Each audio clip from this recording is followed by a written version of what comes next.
Oh, really?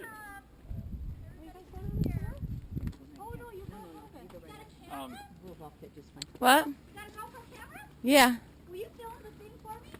What thing? What we're doing, the tour. Okay. Oh, you're great. Thank you so much, Diane. Here, let me get closer to Stay you. with me. Oh, cool. These ladies are amazing. We all met at the Herb Festival, Snowbrush Herb Festival last Sunday. And these guys, they came out of their booth and they're just standing there.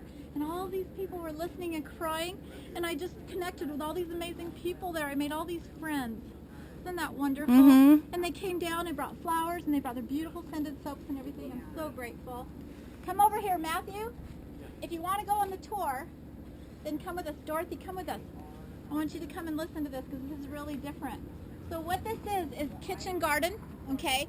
The place where you go the most every day, where you grow your summer vegetables and all that, is your kitchen garden. Because you make many trips every day to go get the food, so you want it closest to your house. The edible food forest, you don't go as often. You'll go pick berries, you'll go pick other nuts and fruit and all that. You don't go every day. So the kitchen garden is the most important for everyday food. And of course in Utah, it's only in the summer, okay? But what's really neat is last year was the first year, and what we realized is that it's too hot to grow all your plants in here because the hot sun all day just makes everything wilt, and it doesn't grow very fast. Plants, like in Hawaii, they all grow in a forest together. And in other places like in Austria, they grow all the plants together because that way they protect each other, they insulate each other. We also find out in permaculture that they sustain each other by nitrogen fixing, mineral accumulating, and all these wonderful things. They feed each other, the plants. So what we do is we had horrible grass. I hated it. I hate wasting water on it. So we threw about 12 inches of wood chips.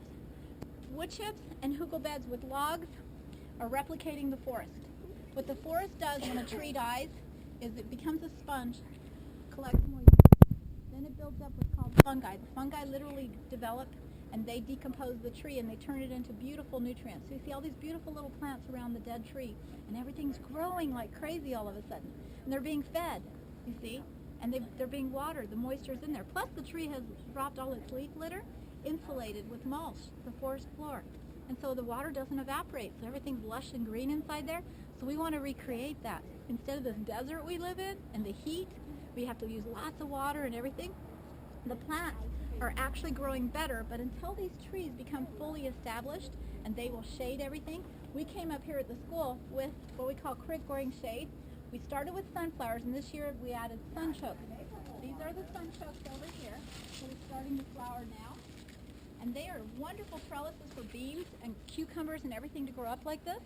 They're so wonderful, but they create all this beautiful shade. Then you'll see how wonderful the tree shade is over here. Now what we realize is because we have it cooler in here and we have moisture, our lettuce doesn't bolt down under here.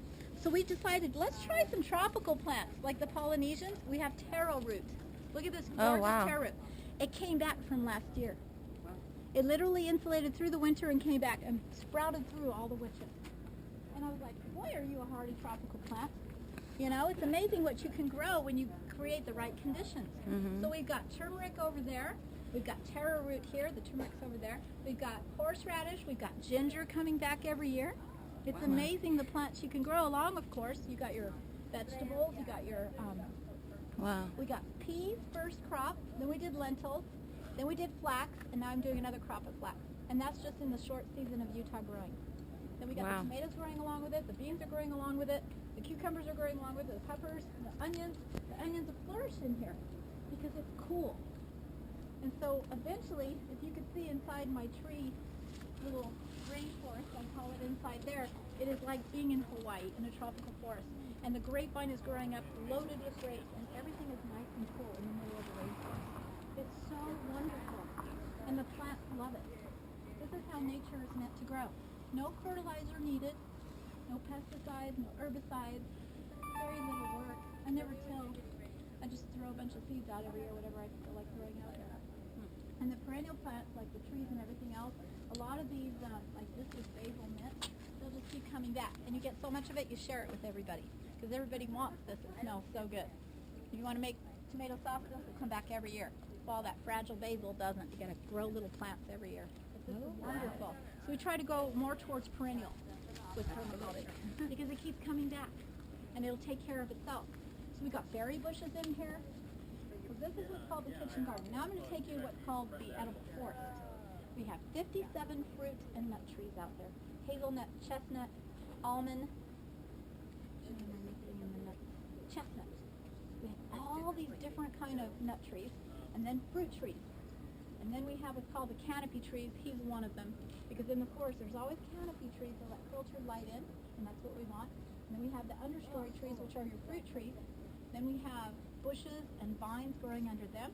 And then we have other crops like herbs and other plants. You have asparagus, artichokes, and other ones that keep coming back every year. These are root crops. Yep, they come back every year. They just keep coming back. It's creating an atmosphere with the logs in the ground that's just like a forest with deep insulation and mulch. And that keeps everything warm. And it creates an ecosystem of life under there that takes care of it. The fungus brings up the nutrition. We plant complementary plants that actually feed minerals and feed nitrogen. We specifically pick. And here in Utah, because it is so dry and hot, I'm trying to get a lot of my families that come and learn how to plant and design their guilds of plants. Choose some native drought-resistant plants too, because if we do end up in the worst drought in the world, they'll survive. They can live in the desert. But I still have food. They still have herbs.